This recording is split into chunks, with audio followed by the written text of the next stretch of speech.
Today I'm going to show you some of my secrets that I use to get out of my personal ruts when it comes to improvisation and that help me stay inspired as a guitar player. So I hope you enjoy the video.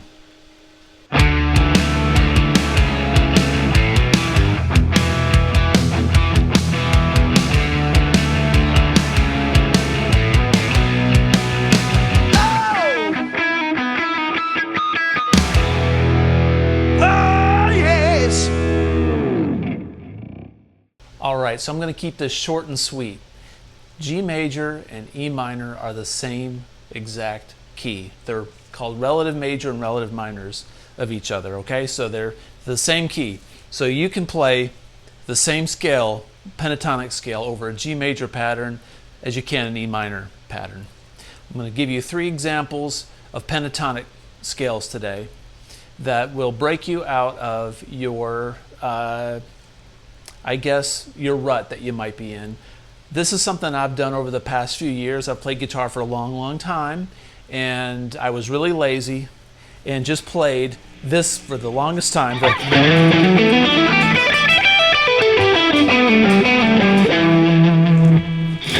The typical 12th fret blues scale that we all know.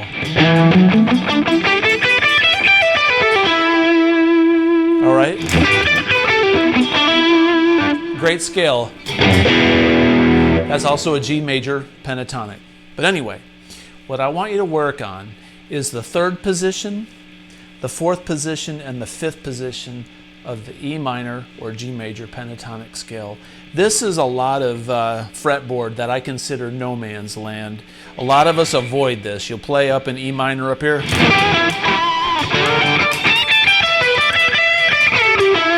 And then you'll go. And then we leave out this area, but there's a lot of interesting stuff in here. And the reason is the intervals that we hit between string skipping are a lot different and more interesting sounding to our ears than just the typical blues scale that we're used to playing. So the 3rd position is pretty tough. It's pretty difficult if you're not used to doing it. So it goes like this. I'm going to put it on the screen.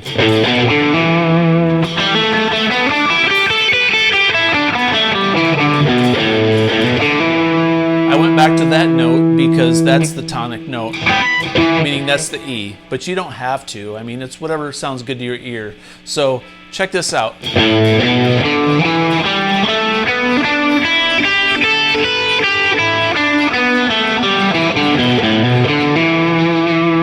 Yeah, it sounds just like, but it's really different because check out these intervals that you can do.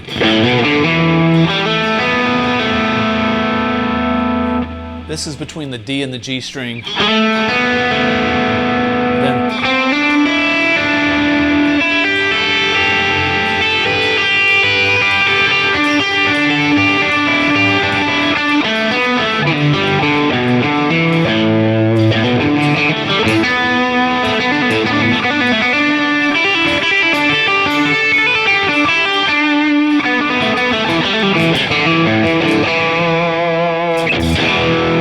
really cool. It's kind of like ZZ Top. You can get some of these some of these Billy Gibbons licks out of it.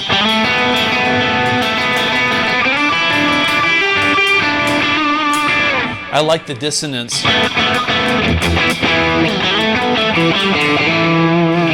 All right, so that's the 3rd position.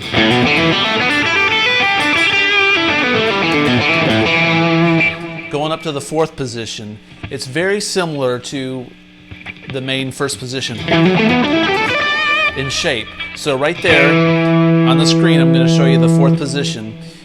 We're going to start though on the low E string, which is, that's a B, but who cares? It's going to be.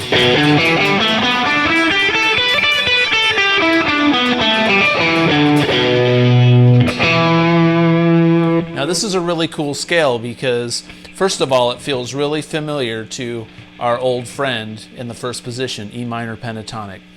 But it's a little bit different up here. You got to switch up to, and then,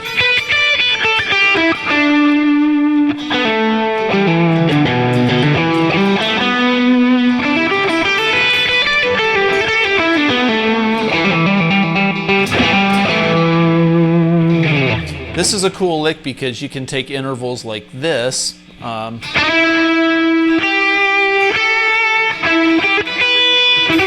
go.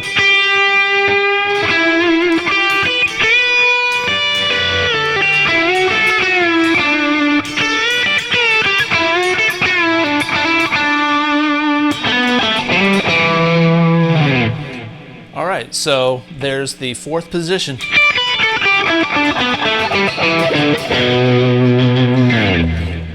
The fifth position is right below this old friend of ours. It's going to be right here. I'm showing that on the screen. So it's very simple. It's two strings, the same notes on 10 and 12. Then it's 9 and 12 on the middle two. And then 10, 12, 10, 12.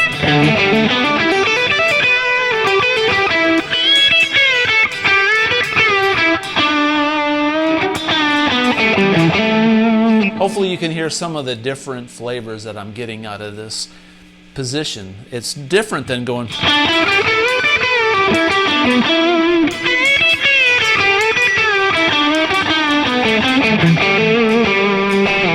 And sometimes your fingers are used to just landing in certain positions, and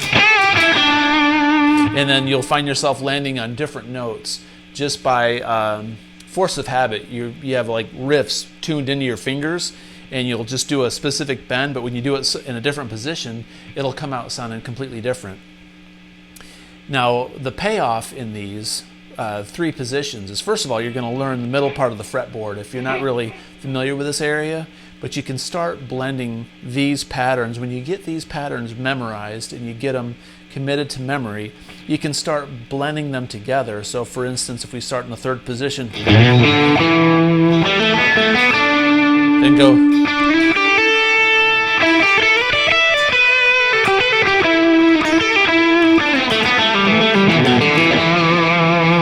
You can do riffs that come together in three different positions, and that's really cool. So, last thing I'm going to bring up is, I can do a future lesson on this, but if you'll notice, I'm not really strict about alternate picking. I'm not picking every note. I'm not doing alternate picking in every phrase. I do a lot of pull-offs, stuff like this, and a lot of rakes. So one thing that's going to make your playing a lot more dynamic is when you add personality to it. It's not just the notes that you're playing, it's how you approach those notes. And that comes from time and experience and lots of practice, but you got to use your ear. So when you bring yourself into a note, you got to think about, how do I want that note to sound? If you want it to sound delicate, like, or do you want to really attack it?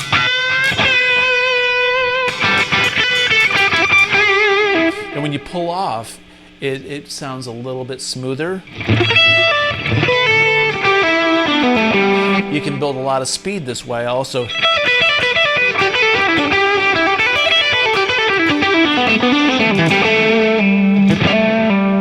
So I would encourage that.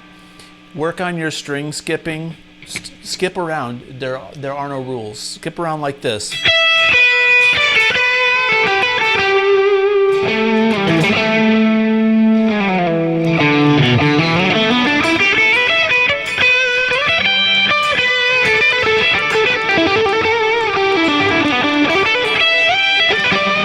I see what I did there is I went up to the 12th fret, our old friend, so you can blend all of these positions together and run all the way up to the 12th fret.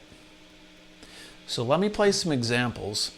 I'm going to play an example and play over a little bit that's in E minor, and then I'm going to play an example that's in G major using these positions, and you'll be able to hear the different flavors that you can get out of these positions. It's a great starting point.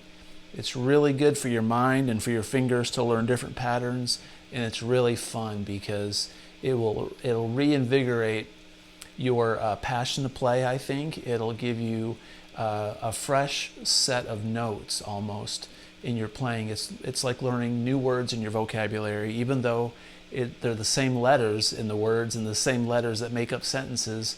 It's just different ways to phrase things and put them together. And that's what it's about, inspiration, being inspired, being able to create something new that not only makes you feel good, but hopefully makes others feel good too. So good luck with this. I'm going to play some examples for you.